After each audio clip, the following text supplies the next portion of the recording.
Twitch Prime members get awesome in-game loot, exclusives and surprises for their favourite games. Check out the link in the description for more information. What does Doomfist's real name have to do with a God of Iron?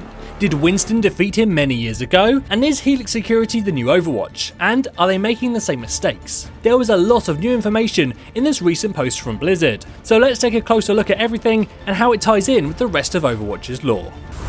First of all, a very quick summary. According to the post, Doomfist has been incarcerated in Helix Security's maximum security installation. 3 months ago he escaped, thanks to some help from Reaper. From there he went to Numbani, where he recovered the Doomfist and smashed up the OR-15s. Now for the interesting stuff. The post gives us his name, Akandi Ogundimu, which doesn't match either of the two names for the Saviour or the Scourge on the Numbani posters, implying that as expected, this is the mysterious successor. The two previous names had a lot of relevant meaning behind them. The Saviour's name translated directly to Doomfist from Swahili, while the Scourge's name translated to something along the lines of the Strong One has returned from Yoruba. Now, the new Doomfist's name has an interesting meaning behind it as well. Many people have been reporting that his first name translates to thirdly, but this is a mistake by Google Translate, although it is still interesting as he's the third Doomfist. What it actually means is firstborn or first to arrive, traditionally a name given to firstborn sons. The surname is even more interesting. The first part, Ogun, is the name of a powerful warrior spirit of metalwork in the Yoruba religion, and the second part, Dimu, means to hold or grasp. Putting the two together, you get the idea of holding a powerful weapon, essentially the Doomfist. It also draws a connection with Orisa. Her name is similar to the collective name for all of the Yoruba spirits, Ogun included. Now, another interesting element of the post is that he's been in prison. We know from way back in the very first cinematic trailer for Overwatch that Winston defeated a Doomfist. And remember, he was all fighting and Winston beat him and was like, Primal Punch! So maybe this Doomfist is the one that Winston defeated. It was widely assumed that Winston defeated the Scourge, but maybe there's something that we're missing. Another interesting part of the post was that it mentions that there may have been more breaches from the prison than just Doomfist, so could this imply another evil hero on the horizon? Or perhaps Talon are freeing some of their other agents or potential new recruits. It would make sense for them to add to their forces. The post also mentions it could potentially be items that were stolen. We know Talon have been trying to collect things, like the cube in the McCree comic and the Doomfist, so could they have stolen something from the prison? It's also intriguing as to what role Doomfist has with Talon. This is the first real, rock-solid evidence we have of a connection, although we have speculated about it in the past.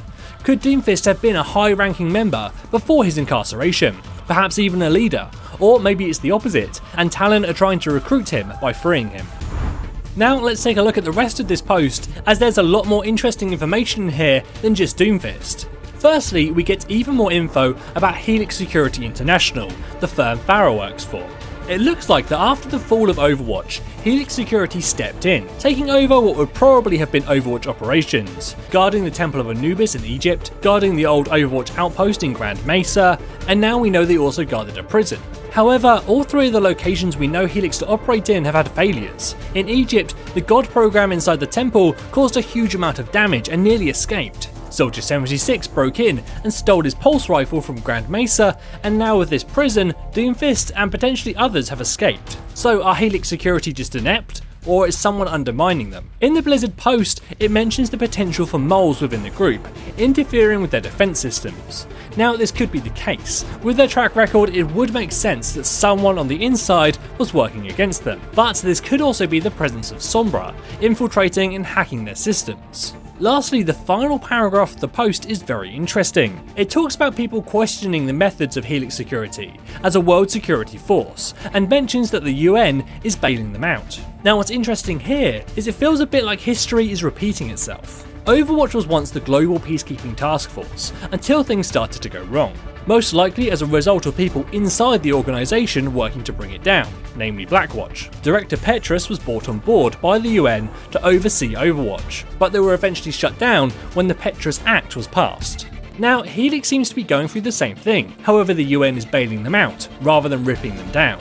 Why are they now choosing to back Helix? Are they just trying to avoid a situation like they had with Overwatch, or is there something more to it? Could Petrus be involved?